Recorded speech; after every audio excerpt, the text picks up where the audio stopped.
रिवायत है कि पाकिस्तान के पहले आर्मी चीफ जनरल ग्रेसी को अपने मातहत फौजी अफसर का खत मौसूल हुआ, जिसमें तब प्लॉट लेने की दरख्वास्त की गई थी। गोरे आर्मी चीफ ने जवाब में इस अफसर को लिखा कि बताया जाए कि किस कानून के तहत आपको ये प्लॉट मिलना चाहिए।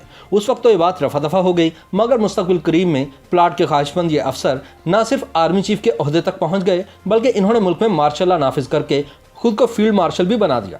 ये थे पहले फील्ड मार्शल सदर पाकिस्तान जनरल अयूब खान, जिन्होंने न सिर्फ अपनी प्लॉट हासिल करने की ख्वाहिश पूरी की, बल्कि पाकिस्तान आर्मी में प्लॉट कल्चर को भी फ़रोग़ दिया। BBC की एक रिपोर्ट के मुताबिक आर्मी के मुतादिद रिटायर्ड अफसरान इस वाक़े की तस्दीक करते हैं। दरअसल पाकिस्तान में फ़ौजी अफसरान को मराद देने का निज़ाम अयूब दौर से राइज है, जिसमें वक्त गुजरने के साथ साथ तब्दीलियाँ आती रहीं। फ़ौजी अफसरान को रिटायरमेंट के बाद जो प्लॉट, घर और दीगर मराद मिलती हैं, इसका ताल्लुक फ़ौज में गुजारे गए वक्त या टाइम पीरियड से होता है। अस्करी हुकाम के मुताबिक फ़ौजी अफसर को मुलाजमत के पहले दिन ही एक ऑप्शनल फॉर्म दिया जाता है, जो आर्मी हाउसिंग की रुकनीत इख्तियार करने का होता है।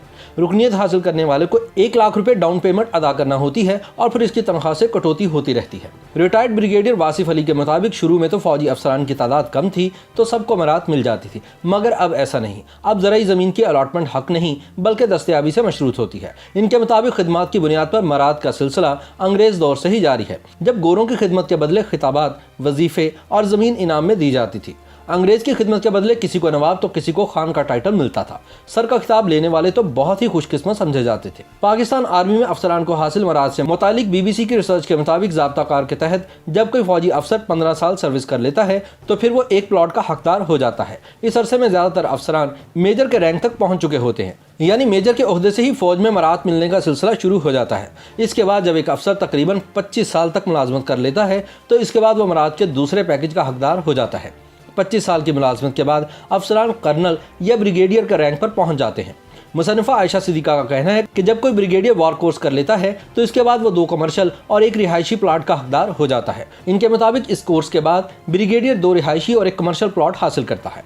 आयशा सिद्दीका का कहना है कि पाकिस्तान आर्मी में मेजर जनरल बनने से एक इजाफी प्लॉट मिल जाता है, जबकि लेफ्टिनेंट जनरल 4 प्लॉटों तक का हकदार हो जाता है। ये प्लॉट रिहायशी और कमर्शियल होते हैं, अलबत्ता ये मुख्तलिफ शहरों में अलॉट किए जाते हैं। एक 4 स्टार जनरल जो सर्विसेज चीफ भी बन सकता है, उसे रिटायरमेंट पर 3 सरकारी मुलाजमीन भी दिए जाते हैं। इनमें से एक घर का मुलाजिम, दूसरा टेलीफोन ऑपरेटर और तीसरा ड्राइवर होता है।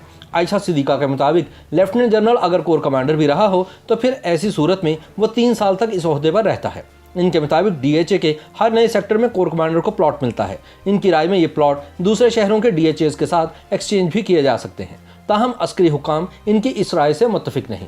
अपनी बात की दलील के तौर पर आयशा सिद्दीका का कहना है कि वज़ीर-ए-आज़म के मुआविन ख़ुसूसी lieutenant general retired Asim Saleem Bajwa 3 साल तक सदरन कमांड के सरबराह रहे, मगर इनके असासों में एक प्लॉट भी बलूचिस्तान में नहीं दिखाया गया। आयशा सिद्दीका के मुताबिक एक जनरल रिटायरमेंट पर प्लॉटों और जरी ज़मीन की मद में 1 अरब रुपये से ज़ायद की मराद हासिल कर लेता है। अस्करी हुकाम के मुताबिक मुशर्रफ के दौर में फ़ौजी मराद की पॉलिसी तनाज़ात का शिकार बनी, मगर साबिक़ army chief general Ishfaq Parvez Kayani के दौर में इस मामले में ज़्यादा शफाफियत लाई गई। ताहम इनके दौर में DHA मुख्तलिफ तनाज़ात की जद में भी रहा और मुतादिद मामलात अदालतों तक भी पहुँच गए। आयशा सिद्दीका के मुताबिक ज़ियाउल हक के दौर के बाद आर्मी अफसरान की मराद में ज़्यादा इजाफा किया गया। इसके बाद इसमें मुसलसल इजाफा होता ही रहा।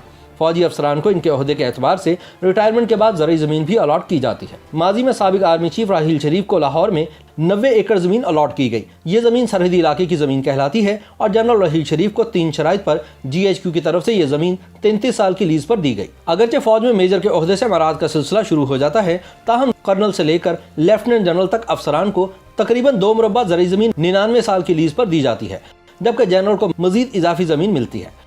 ये अफसरान रिटायरमेंट के बाद आर्मी की हाउसिंग कॉलोनियों में घर भी हासिल करते हैं। लेकिन lieutenant general retired Amjad Shoaib के मुताबिक फौजी अफसरान को जो ज़रूरी ज़मीन लीज पर मिलती है, वो बंजर होती है और इसे आबाद करना एक मुश्किल काम होता है। ये नहरी ज़मीन भी नहीं होती। वो कहते हैं कि इन्हें चोलिस्तान में 50 एकड़ ज़रूरी ज़मीन मिली, जिस पर वो 7 साल तक काम कराते रहे।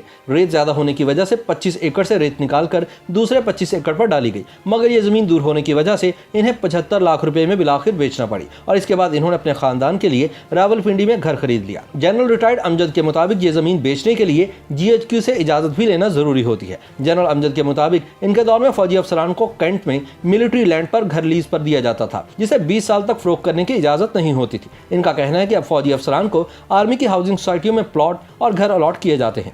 ताहम आयशा सिद्दीका के मुताबिक जिस तरह की मराद पाकिस्तान फौज के आला अफसरान हासिल करते हैं, इसकी मिसाल म्यांमार और मिस्र जैसे ममालिक के अलावा दुनिया के किसी और मुल्क में बमुश्किल ही मिलती है। YouTube पर गूगली न्यूज देखने के लिए youtube.com की सर्च बार में गूगली न्यूज टीवी टाइप करें। गूगली न्यूज के पेज पर सुर्ख रंग के सब्सक्रिप्शन वाले बटन पर क्लिक करना ना भूलिए। YouTube पेज पर अपलोड होने वाली वीडियो से बाखबर रहने के लिए बेल आइकन पर क्लिक कीजिए। आपको हर नई वीडियो के बारे में नोटिफिकेशन मौसूल हो जाएगा।